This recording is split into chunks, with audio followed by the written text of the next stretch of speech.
In the midst of the bustling crowds that pressed in on Jesus as he journeyed from town to town, there was a woman whose story had been marked by 12 long years of suffering. She was not a stranger to pain, nor to loneliness. Her body was afflicted with a persistent flow of blood, a condition that drained her strength daily and carried a heavy social weight. According to the laws of her people, she was unclean. That meant she could not worship in the synagogue, she could not share life freely with her community, and anyone who touched her was considered defiled. She lived in the shadows of rejection, carrying both physical pain and the invisible burden of shame. Over those years, she had sought help.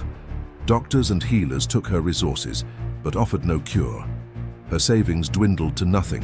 Her body grew weaker, her heart more desperate. Every morning she woke with the same reality. The pain remained.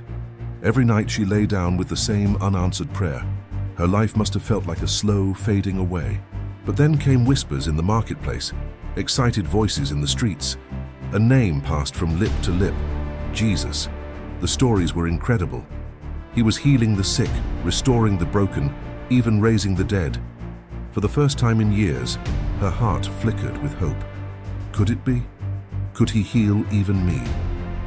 She thought to herself, if I can just touch his garment, even just the fringe of his robe, I will be healed. It was a bold thought, almost reckless.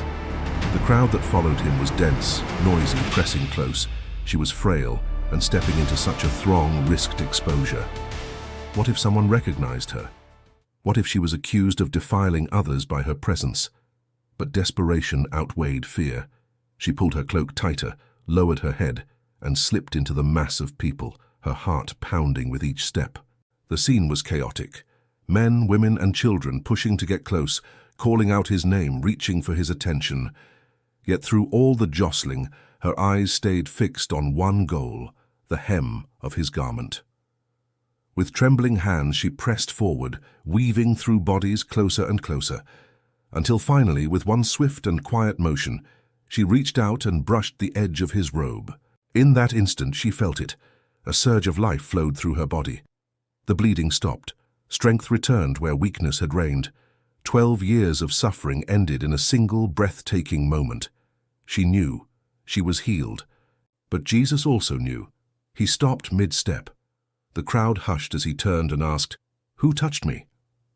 The disciples looked at him in bewilderment. "Master, the people are crowding and pressing against you, and you ask, 'Who touched me?'"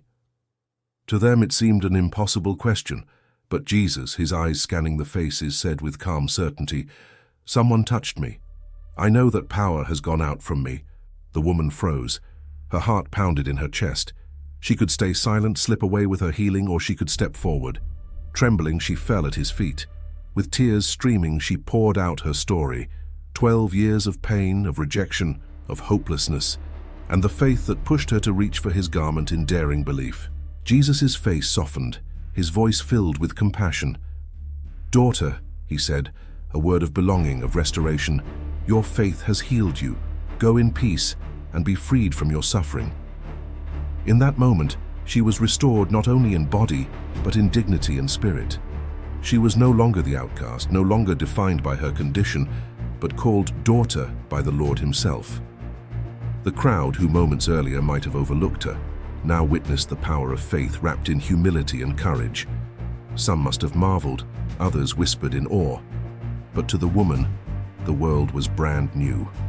Every step she took from that moment on was no longer heavy with despair, but light with hope and freedom. And if you picture Jesus with a gentle smile, perhaps even a knowing twinkle in his eye, you see more than a healer. You see a Savior who notices the unnoticed, who honors the hidden faith of the desperate, and who turns quiet courage into public testimony. Her story remains a living reminder that sometimes faith looks like reaching out, quietly but determinedly, in the midst of a noisy and indifferent crowd. And when we do, we find that the touch of Jesus not only heals, but restores us to peace, wholeness, and joy. If you are loving this video, please hit both that subscribe and like button to help this message to spread far and wide. Check out the rest of the Bible Stories playlist to enjoy heartwarming events of the Bible brought alive. Thank you for supporting the Wake Up channel. God bless you.